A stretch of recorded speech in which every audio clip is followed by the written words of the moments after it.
Hello friends, welcome back to my channel. আবারও একটা নতুন ব্লগে তোমাদের সবাইকে স্বাগতম। বর্ষাকাল তো পড়ে গেছে, সন্ধেবেলা কিছু না খেলে কি হয়।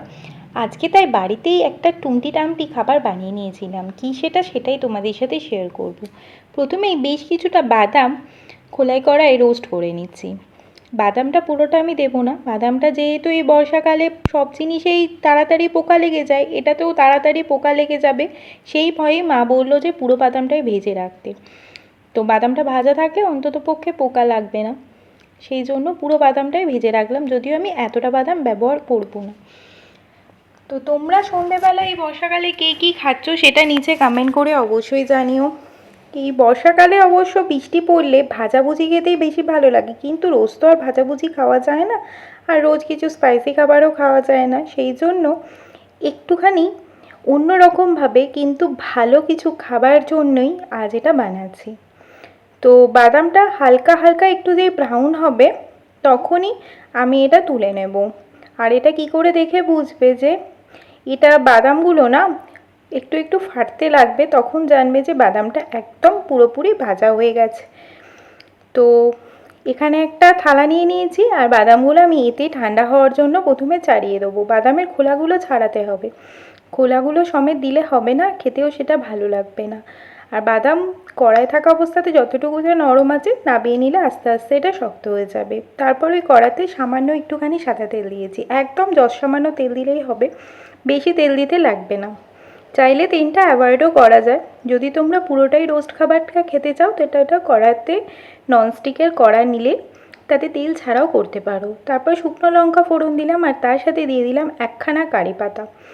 এই কারি পাতা দেওয়ার পরে না তেলটা এত বিশ্রীভাবে ফাটতে শুরু করে, আমার একদম ভালো লাগে না। আমি সবসময় দূরে পালিয়ে যাই, কিন্তু আমার মোবাইলটাকে তো নিয়ে যেতে পারি না, এই মোবাইলের গায়েও প্রচুর তেল ছিটকে লাগে, আর তারপরে ক্যামেরাটা একদম ব্লার হয়ে যায়।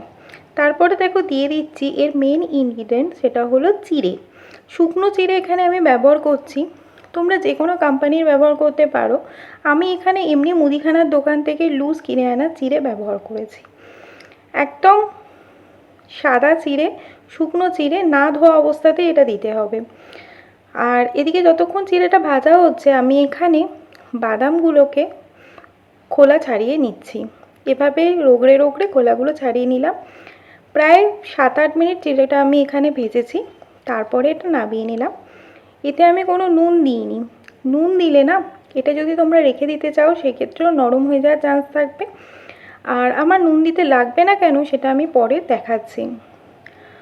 আর এরপরে এটা নামিয়ে নিলাম যখন, তখন চিড়েটা তখন একটু নরম ছিল, তারপর আস্তে আস্তে এটা শক্ত হয়ে গেছিলো। তারপরে এর সাথে মিশিয়ে নিচ্ছি একটুখানি চানাচুর। আমার কাছে টক ঝাল মিষ্টি চানাচুর ছিল, তোমাদের কাছে বাড়িতে জুড়ি ভাজা চানাচুর যা থাকবে সেটাই ব্যবহার করতে পারো, না থাকলে নাও ব্যবহার করতে পারো, তাতেও কোনো অসুবিধা নেই। আর বেশ কিছুটা বেশি পরিমাণে বাদাম এখানে আমি ব্যবহার করছি। বাদামের পরিমাণটা বেশি দিলে চিড়ে ভাজা খেতে খুব ভালো লাগে।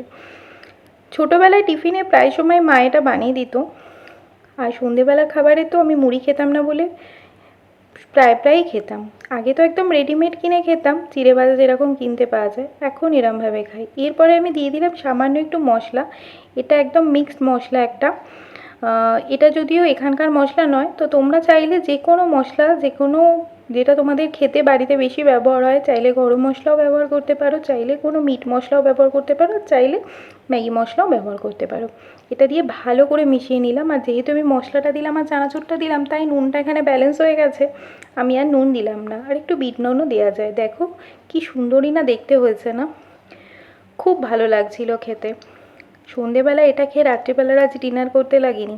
আর সবশেষে দিয়ে দিলাম বেশ কিছুটা পরিমাণে কিশমিশ, চাইলে কাজু বাদামও ব্যবহার করতে পারো তোমরা, এটা না মিষ্টতা দেবে এই খাবারটার মধ্যে, একটু ব্যালেন্স করবে। চলো টাটা, আবারও একটা নতুন ব্লগে দেখা হচ্ছে। চ্যানেলটা সাবস্ক্রাইব করতে ভুলো না, লাইক কমেন্ট শেয়ার করে অবশ্যই আমায় সাহায্য করো।